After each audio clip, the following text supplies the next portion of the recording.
নিজের হাতে লাগানো গাছের লাউ শাক খেতে অনেক মজা। আসসালামু আলাইকুম, সবাইকে শানুস ডেইলি কিচেনের পক্ষ থেকে স্বাগতম। আশা করি সবাই খুব ভালো আছেন, সুস্থ আছেন। প্রথমে আমার বাগান থেকে আমি কিছু লাউ শাক উঠিয়ে নেব।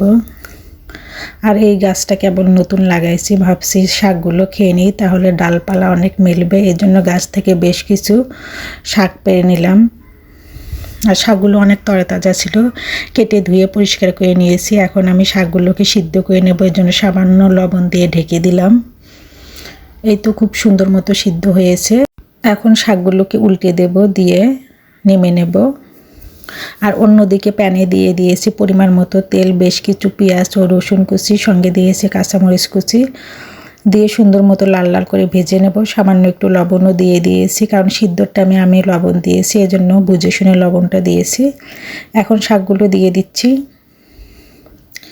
দিয়ে সুন্দর মতো এভাবে নেড়ে চেড়ে ভাজা ভাজা করে নেব।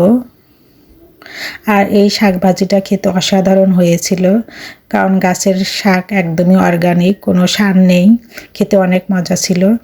এই তো শাকের ফাইনাল লুক। সবাইকে আমার ভিডিও দেখার জন্য ধন্যবাদ। সবাই আমার পেজটাকে লাইক, কমেন্ট, শেয়ার ও ফলো দিয়ে রাখবেন।